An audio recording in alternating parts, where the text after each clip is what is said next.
What's up, everyone? Welcome back to the channel. Today, we're diving into the Lake and Riley Act, a controversial piece of legislation aimed at illegal immigration and the crimes surrounding it. Plus, we'll take a closer look at Senator John Fetterman's surprising support for this act and what it reveals about the growing divide within the Democratic Party. Let's break it all down.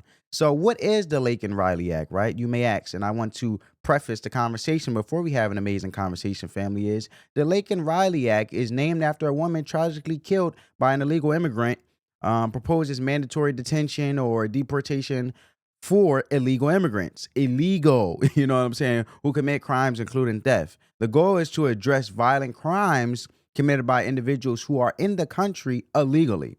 The act recently passed the House with bipartisan support, but faces a tougher path in the Senate. Now, this all would be, somewhat, or we should say, common sense, right? For protecting American citizens and having the best interest of the American people, also protecting the average working American Joe, right?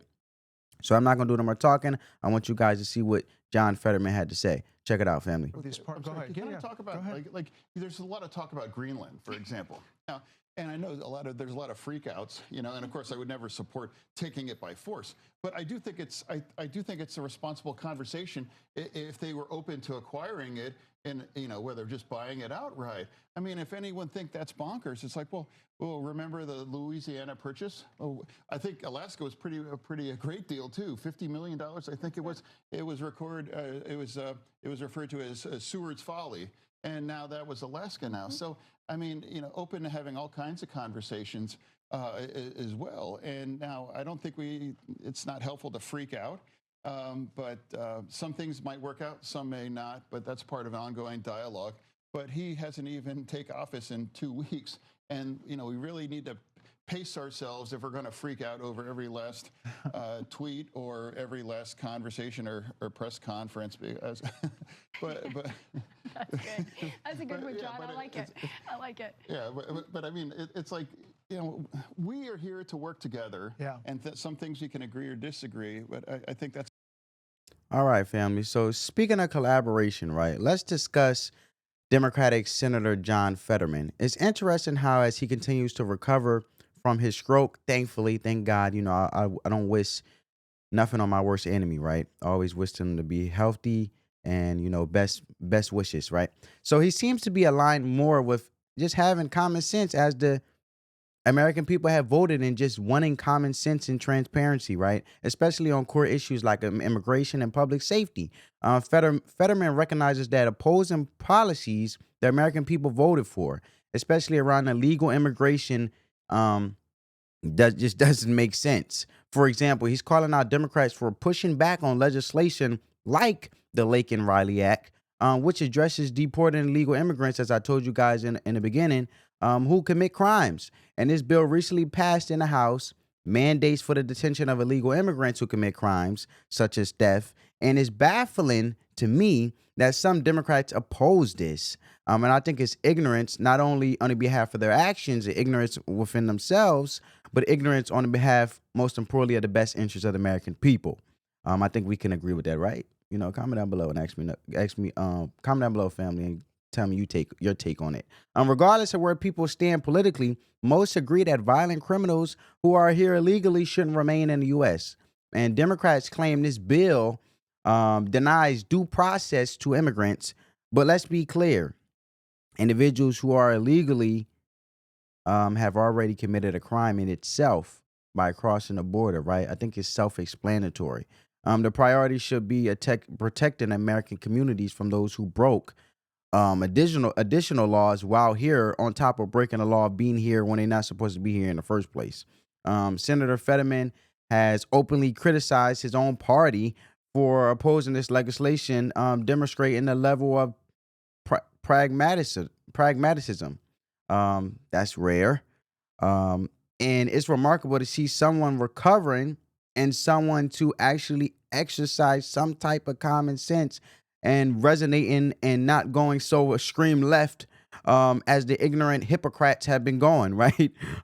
Displaying more common sense than many seasoned, or I should say experienced politicians, but we know those seasoned politicians come with doing one thing and saying another.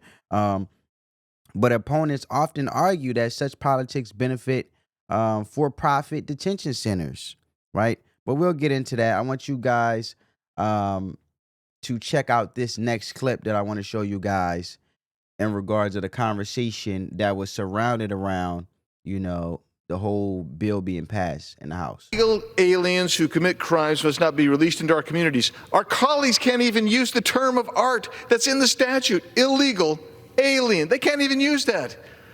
This is a great boon to those for-profit detention companies who make enormous profits from mandatory detention. Well, the Lakin. That's wild to me. You know what I'm saying? Opponents, she's talking about for-profit. Just think about that. For-profit detention centers. From my mistaken, nonprofits make money too, because at the end of the day, the argument falls apart when considering how nonprofits also profit from immigration policies and Democrat support, such as a taxpayer-funded programs to assist illegal immigrants, right? For example, look at New York.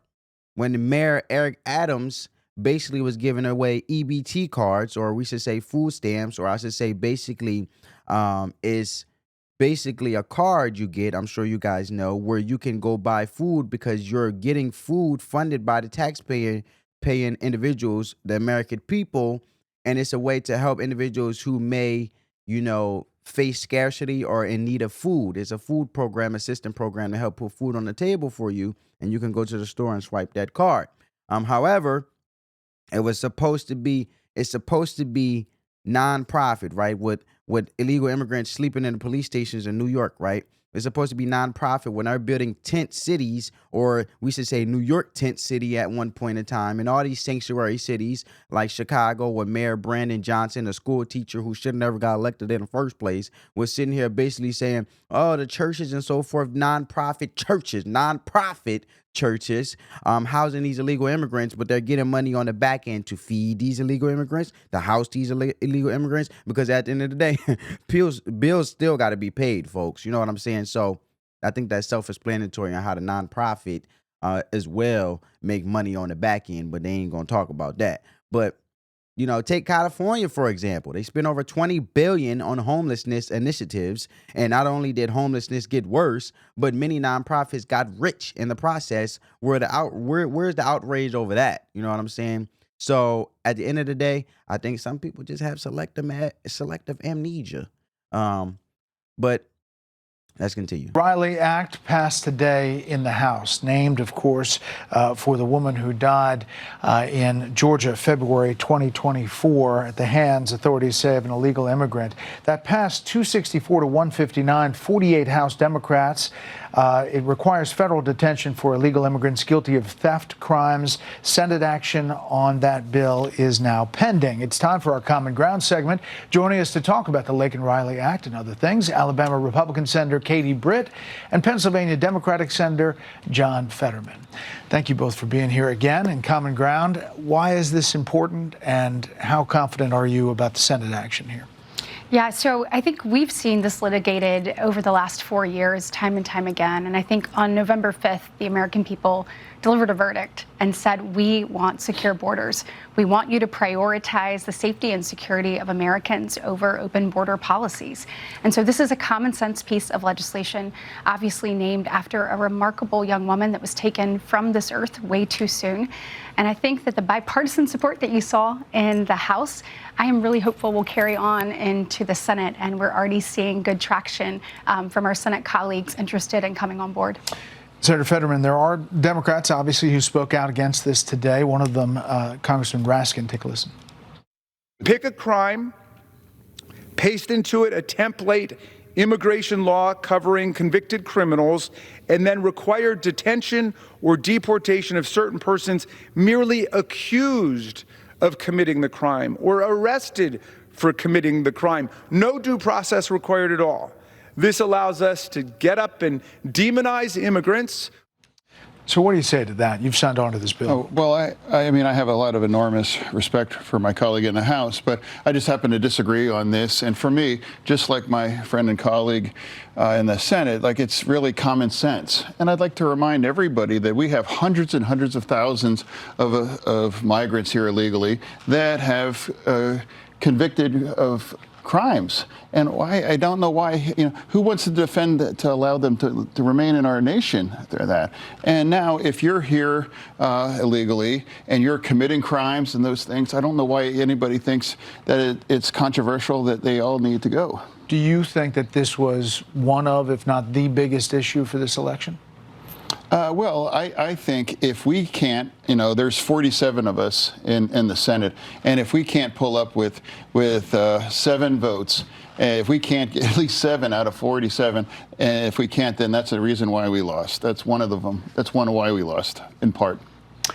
Go ahead. Brett, if you think about that, I mean, that's what he's saying, needing the 7 votes to be able to debate this bill. And I think the American people have already answered that question. They have said, we want you to find ways to have common sense, bipartisan solutions to help us secure our border and keep our country and communities safe.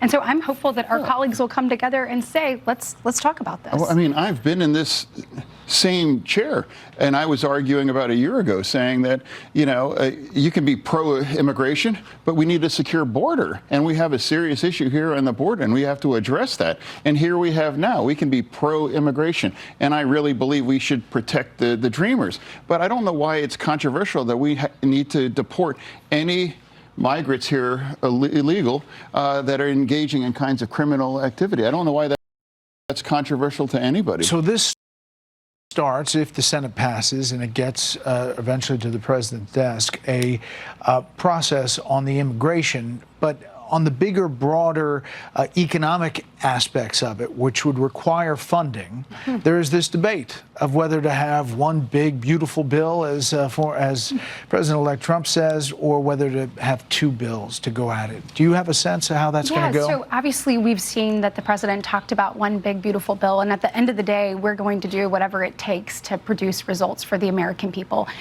Hey, man. Look, man, so in a bipartisan discussion, you guys heard Alabama Republican Senator Katie Britt and Pennsylvania Democratic Senator John Fetterman both highlighted the importance of securing borders and prioritizing the safety of Americans over open border policies. Congressman Jamie Raskin, however, opposed the bill, as you guys seen, arguing it denies due process to immigrants accused of crimes.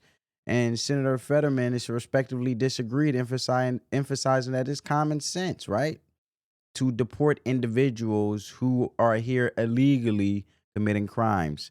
But Fetterman's stance highlights a broader issue: the extreme opposition with the Democratic Party to policies that align with the will of the American people, and many Democrats seem to oppose initiatives simply because they're associated with Trump, regardless of their merit.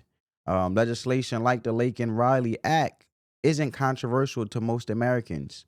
It's only controversial to the vocal minority on the far left, which holds disproportionate influence over the Democratic Party. And the Republican, or the GOP, should continue pushing for votes on common sense legislation like this, exposing the disconnect between the Democratic leaders and their constituents.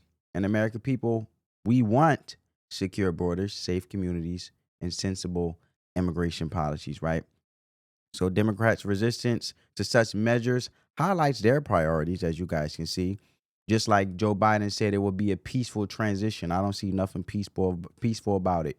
And he's going to go down in the worst president in history, in my opinion. Catering to activists and promoting open borders and focusing on cheap labor and rather than addressing the needs of the American citizens. Their extremism on immigration will continue to alienate voters. But let me know you guys' thoughts. Like, comment, share, and subscribe. And stay tuned for more perspectives. Love you guys, family. On that note, family, peace.